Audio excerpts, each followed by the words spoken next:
Hello, everyone. Welcome back to the Biblical Layman. My name is Ricardo Escobar.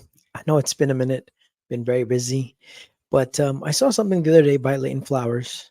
He was being interviewed by an open theist, interestingly enough, and he said some things. They said a lot of things actually in that video, but there's something I wanted to address, a specific analogy that they used talking about determinism and free will. And on Twitter today, I had an exchange with someone that I really respect and have learned a lot from about regeneration. And he used the analogy that Leighton uses on this interview and this interview with this open theist. He uses that analogy to talk about regeneration. How regeneration is God giving you a love potion or giving you a drug to change your desire and your will so that you end up choosing him. But ultimately, God drug you with a love potion of sorts. And so I want to address that, but then I also want to present a I want to present there's in the book of Judges, chapter 14, there is a bar and love potion analogy. And if you don't know what I'm talking about, you'll see in just a minute when I play this video. But there's a love potion and a bar analogy in Judges chapter 14 that I want us to walk through. And I would love to know what Leighton and how Leighton and Provisionists view this chapter. So we're going to do that towards the end. But right now, we're just going to interact with this video. So without further ado, let's go. Calvinism is, at the end of the day, I think that's what I find the least palatable about Calvinism is specifically, I believe that it pins the guilt of us on God, makes God guilty of our sins, right? If you have someone come and grab your hand and force you to pull a trigger and it shoots somebody, that person who their finger was pulled isn't responsible. They're not guilty. Okay, so I want to stop right here because I want you to notice to the language, right? If someone comes and forces somebody to shoot the gun, so we're talking about force, right? And in this whole scenario here, the individual pulling the gun seems to be passive. He seems to be just, I guess, standing there with the gun. And does this individual know why they have a gun in their hand? How did it even get in their hand? There isn't really much to the scenario. There's just this person with a gun and someone's coming over and making them hit the trigger and shooting, okay, forcefully, okay. And so already we're at a bad start because that's not what Calvinism or Calvinists teach, right? There's no force or coercion. And they're going to quote something here in just a little bit, but they're only going to quote part of the confession, which is what something that provisionists tend to do. They only tend to quote part of the confession and they leave the other part out. But this is a bad start.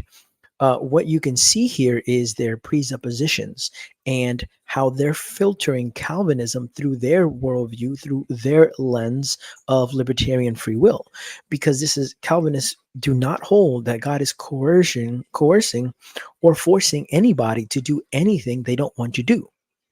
Okay, so that already is a problem. But this is how these men talk, right? In Calvinism, you're being forced to do anything. I'm being forced right now to make this podcast.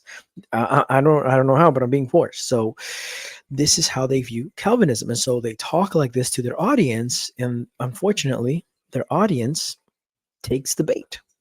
But this is not Calvinism. But let's keep going. It's the actor behind it who was guilty. And so when I see Calvinism, God decrees whatsoever comes to pass, whatever word games you play, I cannot figure out how God is not guilty behind all of that. Right. So he quoted the Westminster Confession. He said, right, God brings everything to pass, ordains whatsoever comes to pass.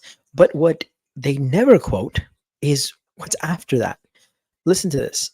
God from all eternity, did by the most wise and holy counsel of his own will, freely and unchangeably ordain whatsoever comes to pass. Yet so as thereby neither is God the author of sin, nor is violence offered to the will of the creatures, nor is the liberty or contingency of second causes taken away, but rather established. They never quote the second part of liberty and contingency, right? They just say, oh, God ordains whatever comes to pass. And if that's the case, well, then there's no freedom. Man can't be free. If God ordains everything that comes to pass, man's freedom has gone out the window. But that's not what the confession teaches, right? It teaches that there is contingency and liberty, and the creature, right? The second cause, the creature, his free will and his liberty is not taken away, but established, right? So this whole coercion and this whole manipulation and love potion that we're about to hear Leighton talk about is not Calvinism. It's not what Calvinists hold to. It's not what they teach. So already we're at a bad start, and it's a huge misrepresentation of Calvinism. They're filtering things through their lenses. They're misrepresenting. They're not really addressing the issue. They're just assuming libertarian free will, their presuppositions, and going, yep, if God ordained it, then there's no freedom. There's no freedom. Man is not free. And so already we have a lot of problems. But there's more to this video, so let's keep going. The way Calvinists would push back on that is they would say it's not a physical, it's a moral issue. And so I'll change the analogy for them. I'll say, okay, so it's not somebody stepping in and grabbing them physically and forcing them to pull the trigger. It's instead he gives them a potion and causes his desires to change to where he wants to pull the trigger, and so he does so freely because he wants to do it. Right, but where did the desire Where come does that from? come from? The potion that the person gave him. So even that doesn't relieve the problem. It just gives us a different means by which the same problem exists. It's Okay. So in one scenario, someone's coming in physically forcing someone to pull the gun. Now the second one, they're not forcing them, but they're giving them a love potion, which is still coercion and manipulation and forcing someone to come, right? Um, it's the same scenario as he mentioned. I just changed the scenario. He just changed the scenario from physical to moral, right? Because as Calvinists speak of, and in Calvinism, right, we talk about moral inability, which the Bible speaks of, and which you can just see clear in humans. It's just very clear. But also the Bible speaks of moral inability, and so he just changed the scenario, but the analogy, the scenario still has somebody being coerced and manipulated, still has someone being forcefully, um, I guess, coming or forcefully shooting the gun, even though they say it right, like, oh, they wanted to pull the trigger, but really it was this love potion, this drug that was given to them.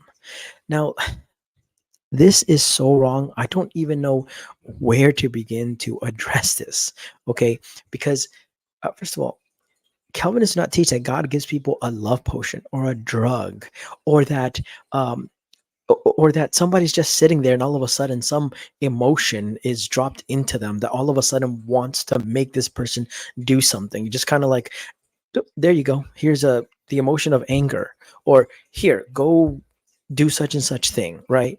Like that's the picture that's being painted here. Is God is like, here you go, here's this emotion, or here's this here's anger, here's murder, or here's, fill in the blank, and he's giving them this to drink in this analogy, or putting that in their hearts, and they're then acting accordingly, right? And this is a very robotic and a very coercion manipulation, where again the person who is being drugged is passive, right? Here the person being drugged, given this emotion, being forced to shoot the gun, is passive. Okay. And again, this is nowhere near Calvinism. Calvinists do not teach that man is passive, right? When they're making a decision, that something is just placed upon them and all of a sudden they're just acting this way, right? This is how they view Calvinism. This is a huge misrepresentation and this is a huge misrepresentation about coercion, manipulation, and their own worldview. This is not Calvinism at all. This is not Calvinism. Okay, so he's about to go into this and this bar analogy. Okay, about a guy and a girl, and it's going to be pretty funny. And I'm going to read from Judges 14, and we're going to talk about it. So let's watch this. It's not. It's just hiding the problem behind another step, another layer. If I walk into a bar and I grab a woman forcibly and drag her out, I'm going to get taken to the cops. Why? Because I drug somebody against their will.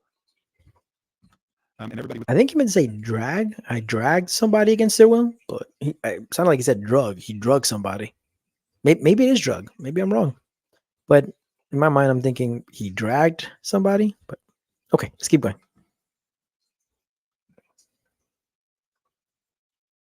See that as coercion and force and wrong.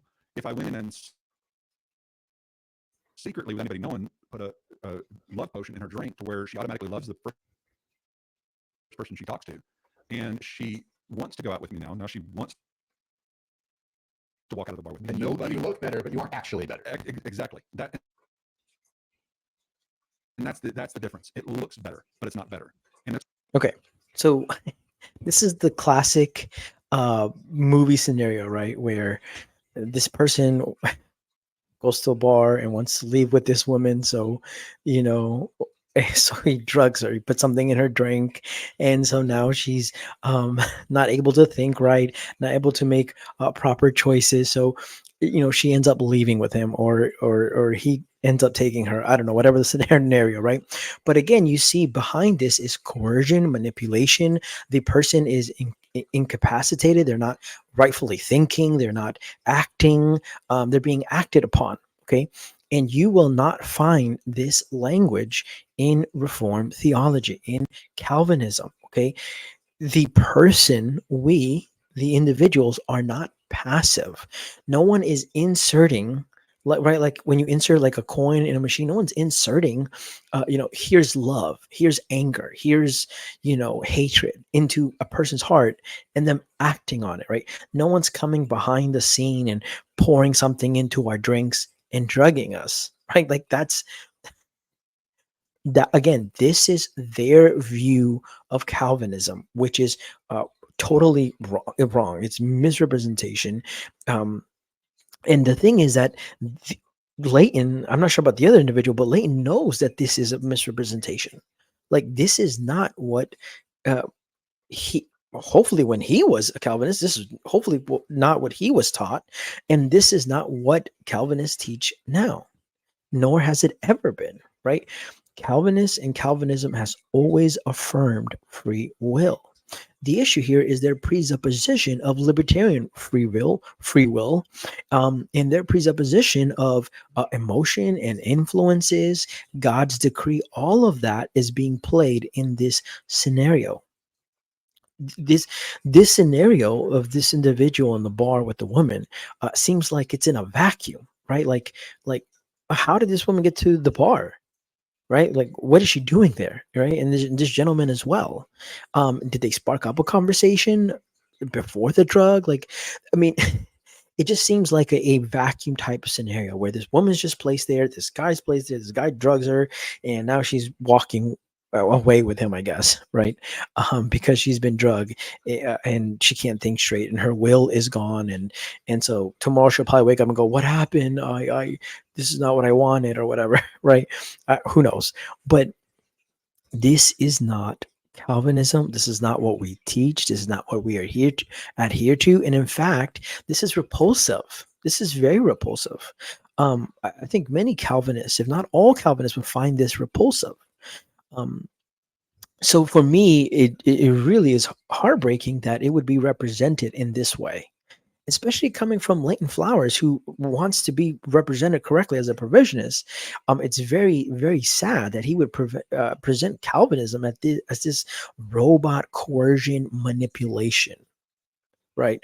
And that we would believe in a God that coerces and drugs and manipulates people.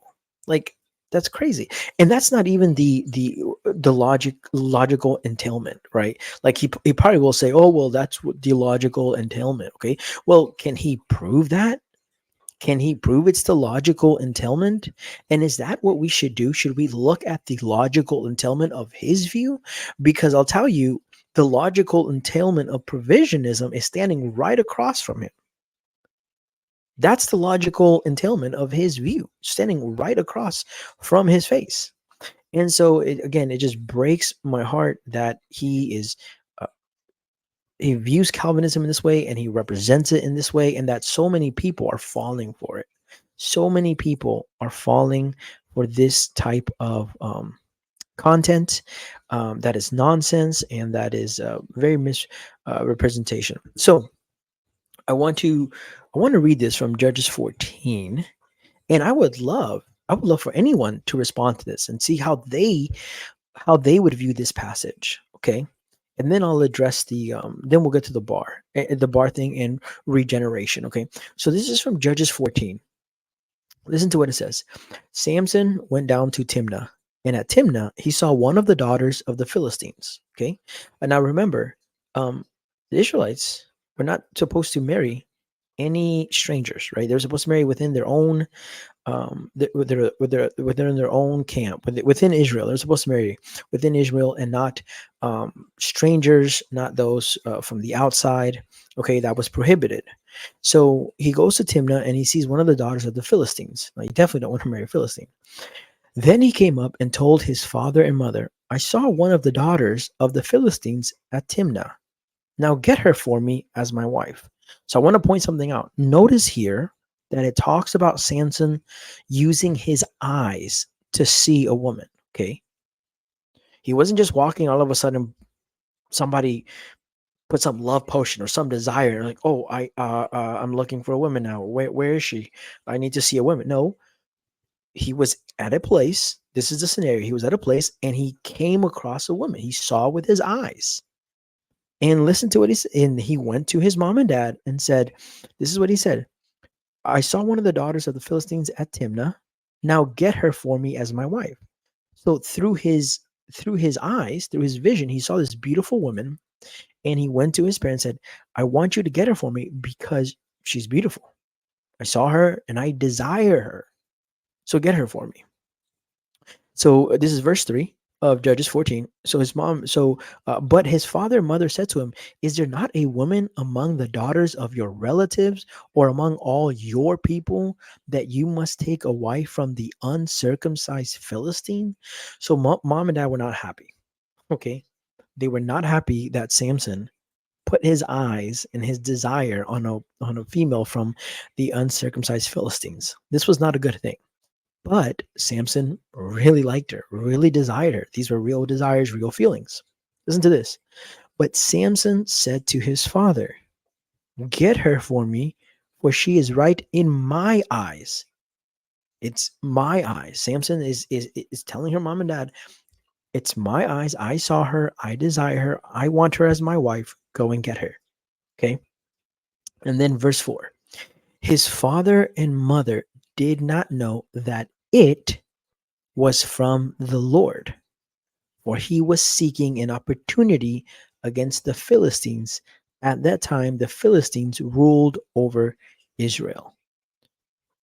So the question now is, what was from the Lord? It says, his father and mother did not know that it was from the Lord. Well, what was from the Lord?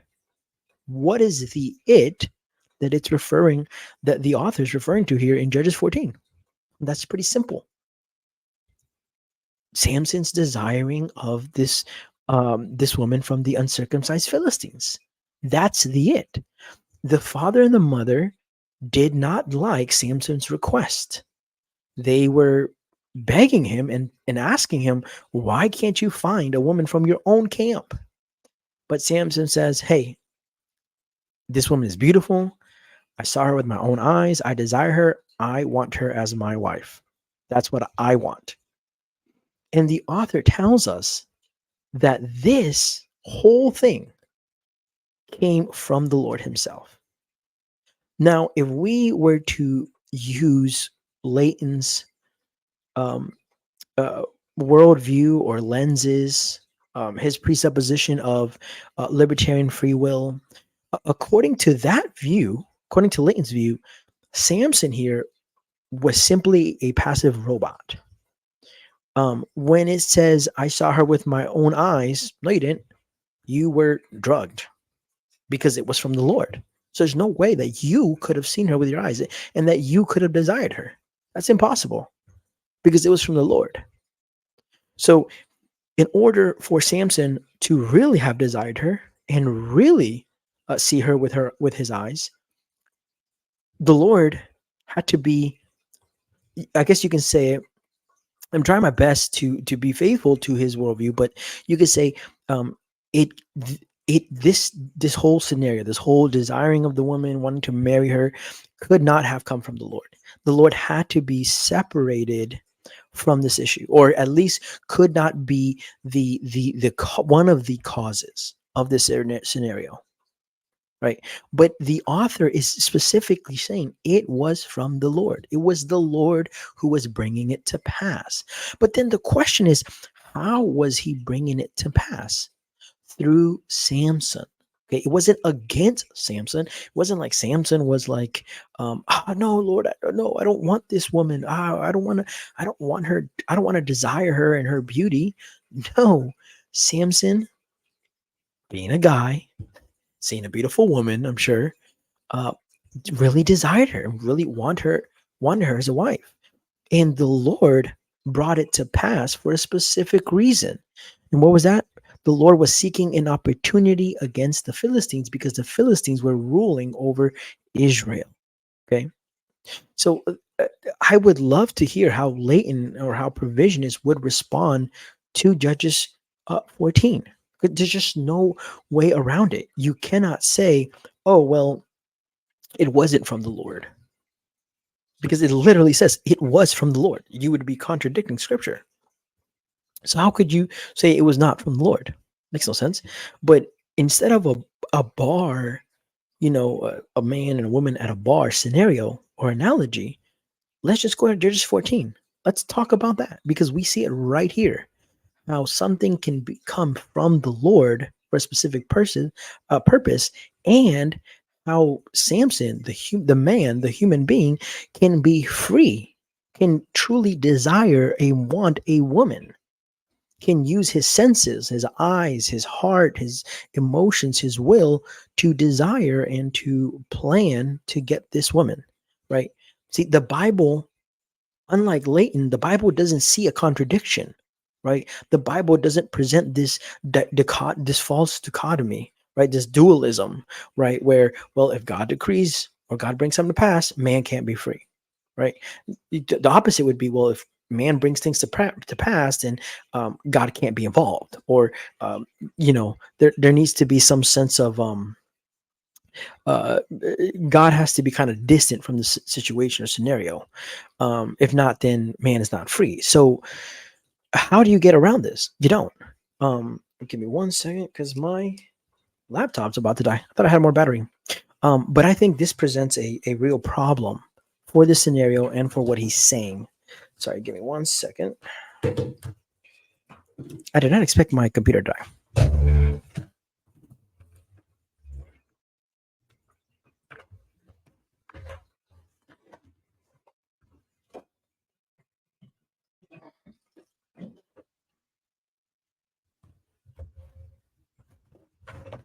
All right. Okay, we're back. So this really presents, I think, a problem, and I would love to see how he handles it. But now let's get back to his bar analogy scenario, right? A friend from Twitter brought it up about regeneration. In regeneration, right, God gives you a love potion, which changes your will and your desire, and so now you want to pursue Him. Now you want to pursue the Lord, right? So this love potion made you desire and pursue the Lord. Therefore, it's coercion, it's manipulation. It did not come from you, it came from this love potion. Well, that is again wrong. Okay. Um, and I do have to blame a lot of it on Reformed theologians who have been careless with their words, and I'm not sure if it's careless or they're just trying to explain these deep and difficult doctrines in a 20 to 45-minute sermon, and they're using certain terms. But not defining those terms or how they were used when these doctrines were being established. So when you hear about regeneration, right? You hear, God changes your wills and desires, and so then you pursue Him and you want Him, right? Which is true. But the problem is, okay, how does He change your will and desires, right? And according to, if we were to use Leighton's analogy here, and my friend from Twitter, and him using the love potion, it seems that God is changing your desires and will by coercion. He's drugging you so that you could choose Him. Okay, but that's not how regeneration has ever been taught, right? Again, coercion and manipulation, robotic, like those terms, if you hear somebody using those terms, they are not rightly representing Calvinism, and you should stop listening to them and go listen to somebody who opposes Calvinism but represents them correctly. Right? When you hear coercion, manipulation, drugging, all those things, right away, those should be trigger words for you, that you're not listening to someone who's rightly representing, and who's just, I don't know. I don't know what the agenda is, but they're not rightly representing. And so you should leave right away. But how does God change the will and desire? Well, one, I've been thinking about this, and I came up with a couple analogies of my own. Okay. One, and I think this one works really well. Right. When you hear somebody say, I went to a restaurant and I was gonna get the lobster, but the waiter changed my mind. You changed my mind, or change my choice or my will, and I ended up choosing, the steak instead of the lobster. Right? Nobody thinks that the waiter drugged the person or gave him a love potion or something and coerced this individual to not choose the lobster but instead choose the steak now. Right? Nobody, nobody thinks that. Right? Most likely what this individual is communicating is that the waiter persuaded him to choose the steak instead of the lobster. Maybe he described this new steak that was on the menu and how delicious it was, and maybe it's the monthly item, food item, or there was something that the waiter had said, that uh, that caught this individual's attention, or that made him think, that maybe that sounds really good, maybe I should go with that instead of the lobster. Right? There was communication and talking, and I'm sure he had to describe the steak, right? Or maybe he saw the steak, maybe when the waiter was talking to him, because I've had this happen before. When the waiter was talking to him, maybe the steak went by and the waiter said, look, it looks like that. That's the steak that I'm talking about. And maybe the guy saw it with his eyes, like Samson, and said, oh, that looks really good. I think I might want that one instead. Right? So how did the waiter change the choice or the will or the desire of the individual eating at this restaurant? Through coercion? No, it was through persuasion. It was through details, right? Describing the steak, juicy and marinated with lime, and it comes with this beautiful guac and rice, and just through communication, right? Things like that. Maybe he saw the steak. That's another. So between the waiter's words, right, how the waiter was describing the steak, and then seeing the steak, could have convinced him to change the lobster to the steak. Okay. So that's one of the analogies I provided. And in that same way, that's how God changes the desires through his word, through situations, various trials. The word does cut a person's heart. Right? The word of God penetrates deep to the inner man, right? Cuts them deep to where they're convicted, where they're aware of their sin, and because of it, they pursue Christ, the Savior, who can set them free from their sin. They pursue him right? It's not through coercion or through a love potion, right? But it's through various means that the person, and this happens all the time, like all the time, we are headed towards, one direction. We're determined to get something, and then we see something else, or someone tells us about a new restaurant and they're like, oh, you know what, we should go check that out, right?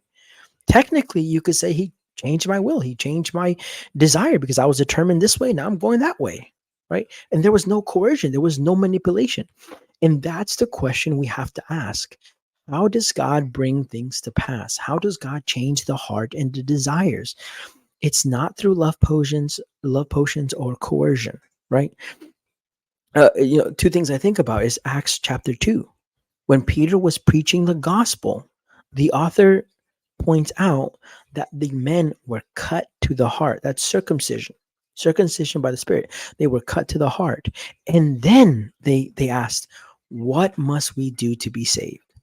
And that's what I'm talking about, right? The cutting was first. The cutting of the flesh, the circumcision was first. And then there was the confession, oh my gosh, what must I do to be saved?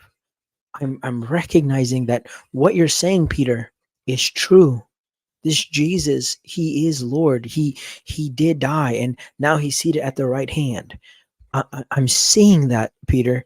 I'm cut. I'm convicted. I'm convicted of my sin. Tell me, what must I do to be saved? Right? Same thing with the waiter. Okay. Like, wow, I'm seeing you're right. That steak does look good. Man, that looks juicy in the sides, man. I want that steak. Forget the lobster. I came for the lobster, but I want that steak. And so we have to ask ourselves in these conversations, okay, God brings whatever comes to pass. God changes the hearts and desires, but how? Is it against a person's will? No. Is it through their will? Is it through situations? Is it through people? Is it through the gospel? Yes. It's through means. And so to me, I didn't watch the whole interview, but this part right here really caught my attention. And it's just sad that this is what it's come to, that Calvinism is a mixture of coercion, manipulation, and no free will. Like it's the complete opposite of what actually Reformed theology teaches. But hey, you know, uh, what do I know? I'm just a Calvinist myself, and I like to read old dead people who wrote about these doctrines. So, anyways, okay, so I've been going for 30 minutes. I don't want to go any longer. I just wanted to touch on this a little bit because this is really important. This is really important. I had to address it. What he is saying is not Calvinism. It's misrepresentation. Calvinists believe that men have free will and desires and choices. Excuse me. And it does not conflict with God bringing whatsoever comes to pass. Okay, so I'm going to be talking more about that. I have some videos coming up. I have a series I'm doing on original sin that I'm really excited about. We're really going to get into the topic. We're going to start at a basic 101 layman level and go in deeper into the original sin. So hopefully you'll stick around with that. If you've never seen this channel, hit that like and subscribe button. I would really appreciate it. To everyone else who has been riding with me so far, even though I've been gone for a minute, thank you so much. I really do appreciate all of you. Until next time, guys, God bless you.